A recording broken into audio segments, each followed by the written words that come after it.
What I'm going to talk is a slightly difficult area, the approaches to the upper dorsal spine. And the reason for choosing this topic is that not much of discussion happens even in conferences regarding the approaches to the upper dorsal. The mid dorsal, the lower dorsal are well discussed. And I think Sachin Borkar has also touched a little bit on it. So I will just elaborate and just to show you what we do differently at our institute. Can I have the next slide? So lesions involving D1 to D4, they are very difficult to approach due to the bony cage and the large vessels in the anterior compartment. Transclavicular approaches carry significant morbidity as large vessels, nerves, and muscles have to be retracted. So we perform the transaxillary route, which is a modification of a mini thoracotomy, which I will show, which allows the ideal exposure and the ideal treatment. Next. So what are the conventional approaches to this area? Anterior approaches would be transclavicular, sternal splitting, or the supraclavicular approach. And posterior could be the posterior lateral costotransversectomy, which was already discussed, the LECA, which was shown by Sumit, and the posterior decompression and fixation. So coming to transclavicular and transsternal, they are pretty morbid approaches where you have to cut a lot of bone, cut the clavicle, cut the sternum. And if you see the thoracic inlet here, all this has to be dissected or retracted, which can result into severe permanent damage. And at least in our institute, we have stopped doing these extensive approaches because we have found easier ones. And if you see the thoracic inlet of the upper dorsal spine, it is surrounded by a lot of bone. It is surrounded by clavicle, by manubrium, by scapula, and also fluoroscopy. While doing posterior, trying to put posterior instrumentation, this area becomes very difficult to visualize on the fluoroscope. Next. So coming to supraclavicular approaches, it is a very good approach. It was first started by Nansen in 1957, and then it was first used for sympathectomy. Then it was already started being used for different other pathologies. But exposure of C7 and D1 was adequate, but anything below that was difficult. Disadvantages being a lot of retraction required and lot of morbidity. Next. So, but the basic points about the supraclavicular approach is you have to go close to the clavicle, just one finger above the clavicle, the exposure. The exposure has to be slightly bigger, the incision has to be slightly bigger, or you might have to take down the omohyoid and even the sternohyoid muscle. So this is an example of a D1, D2. Now, if you see the cutoff, this was discussed by Sachin. If you can see the pathology above the manubrium sternum, then you can approach this supraclavicle. Next. So this is the approach, the supraclavicular approach. So here what we are doing is we are getting the omohyoid, the inferior belly. We have to incise. So this is an important step for the students where you get enough of exposure and you don't have to retract too much in this area, because in the lower area you will have the clavicle. So it will be difficult to get this exposure without getting the omohyoid down.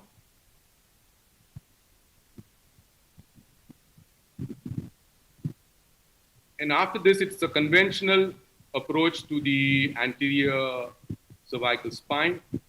Another point, what I do is we do not use self-retaining retractors. So this is after doing the exposure, the corpectomy. We use handheld retractors to avoid damage. And if you see, there is a covering coating of silicone pads put on both sides, the side of the esophagus and the side of the carotid.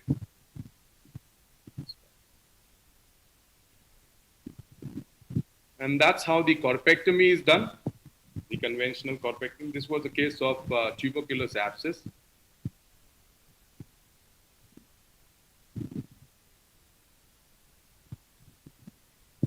And the advantage of this handheld retractors is one can move down up to D2 below the clavicle also, which cannot be done by the conventional retractors. So I prefer to use this expandable cage. Some people don't like it, but the important point here is you have to drill the bed of the body so that you can get good bone formation, and also drill the surface of the end plate so that bone formation gets started from there.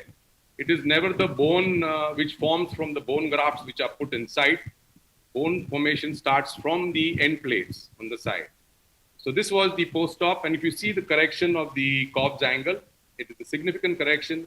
However, if you see the scar is not very cosmetically good, although this is a male patient. In females, it does cause a problem, and anything close to the manubrium or the sternum or the clavicle can also give rise to keloids. Next. So this is another patient who had a double pathology. One was at the C7D1, and she also had D8, D9. So here what we did is, since this was above the manubrium sternum, we went in first by a supraclavicular approach, and then we, in the same sitting, a transthoracic, which I believe is one of the best approaches. So here we are doing the supraclavicular approach, the same procedure, drainage of this large prevertebral abscess, getting all the granulation tissue out. Sometimes it's very vascular. So you have to clear this granulation tissue out.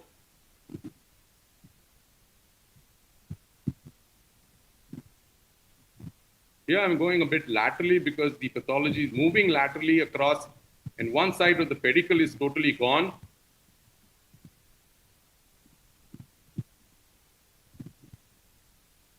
So the important thing is to get as much as soft tissue out so that the bone is made bare for good bone formation.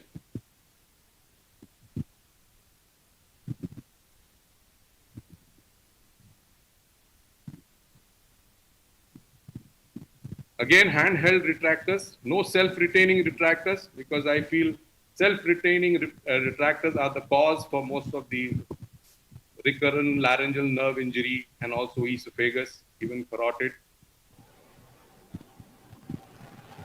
Drilling laterally, to decompress laterally, and then freshening the bed is very important before you put the expandable cage. We use flow seal to maintain hemostasis because this granulation tissue tends to bleed.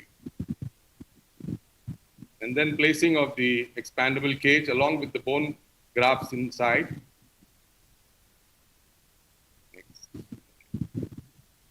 And after this, we went for the transthoracic route and we did a transthoracic decompression. If you see the kyphosis correction is very, very acceptable.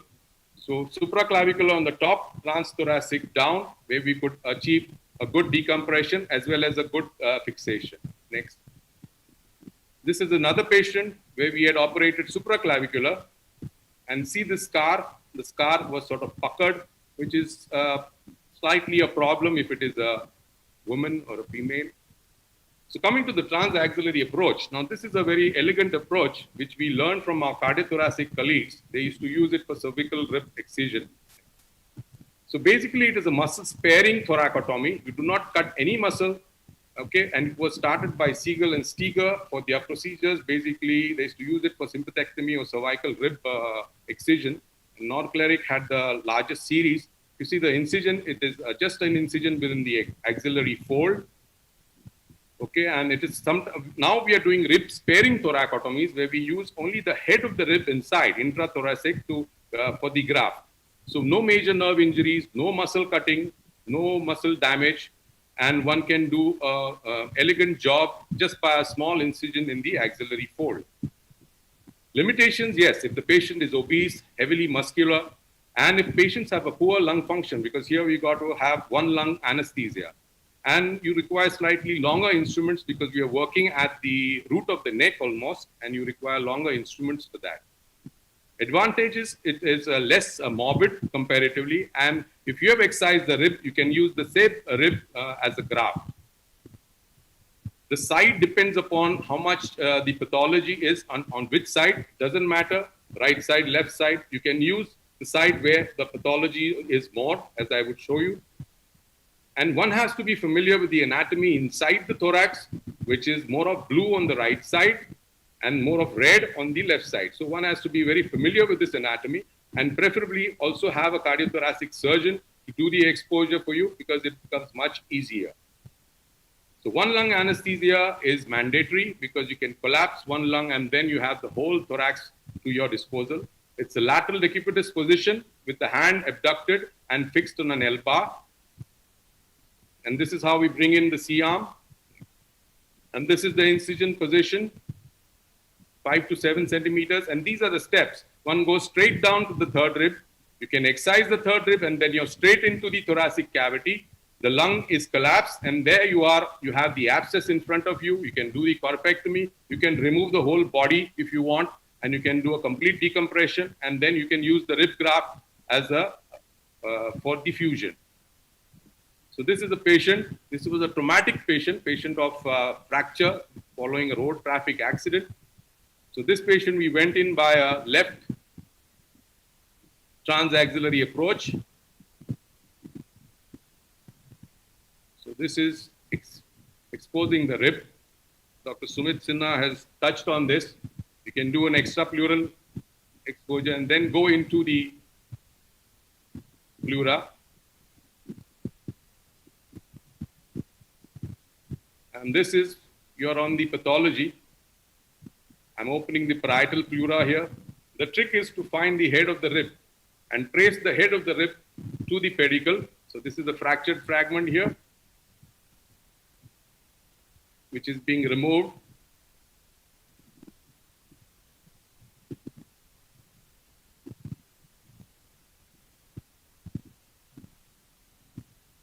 This is the compressed fragment which is going posteriorly and compressing the dura.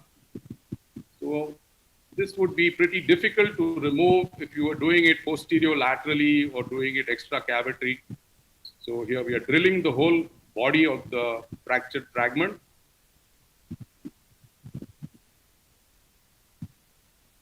And here I'm decompressing the dura. If you see, the dura here is totally decompressed. Almost completely, you can see the dura free here anteriorly. That's the dura. You can do your hemostasis. And you can go to the other side of the parietal pleura also. So you can even get, if it's an abscess, you can get the abscess on the other side out. And here I'm freshening the surface of the body, which is a very important step if you're using these cages. Also, the end plates have to be freshened, and then you got to put the screws. This is a double construct cage, which we have designed, where we have an expandable cage first, then we have a screw going on, and then we have rods on the top of the screw. It is available with J-on. Then we can put the bone graft inside the mesh part of the cage. So it's a double assembly.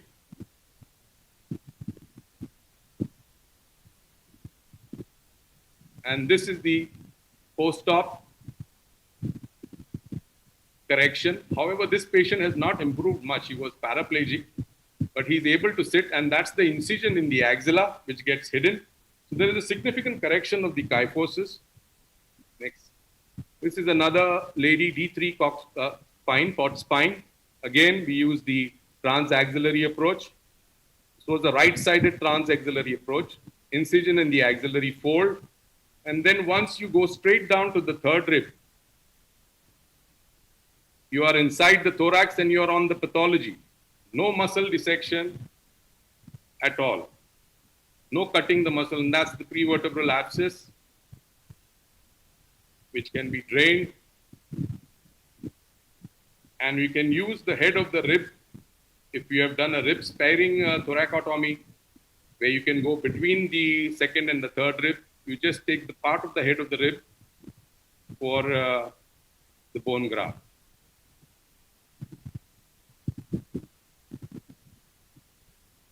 So that's the granulation tissue and the collapsed body which we are removing. We have the normal body on the left side. So this is up towards the neck. And this is down. Yeah.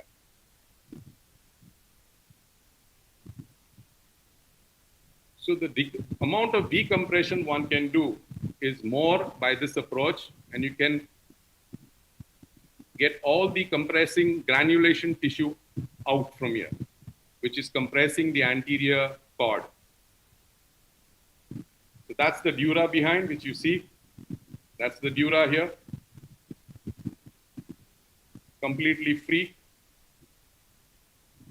So part of the body is also involved. So you drill the body completely, remove the full kyphotic part of the body.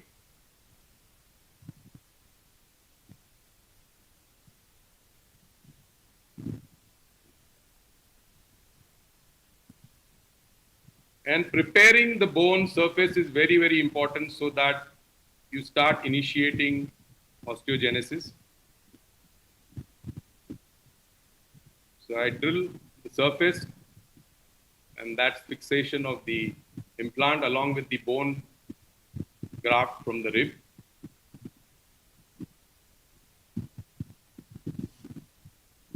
And this is the patient. She was bedridden when she had come to us.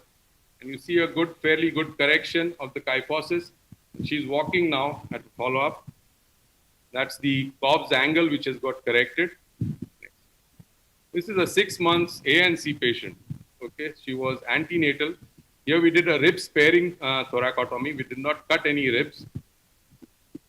So putting a patient in prone position, if she's pregnant, is a big, big problem. And the gynec people will not allow it. So I feel this was the better option for her. We could monitor the fetal heart sounds very well in this position. The gynecologist was very happy because she was in the left lateral position. And we could decompress the cord fairly well.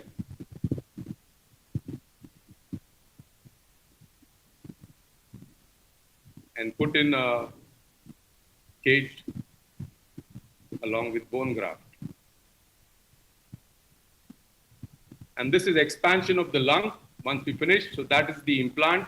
And there is no rib cut here. If you see on the CT, the rib is not cut. And there is a significant correction of the Cobb's angle. Next. This is another patient, similar patient, where we use the mesh cage and the plate. Again, similar exposure. We collapse the lung, and there is the pathology. We don't have to search for the pathology.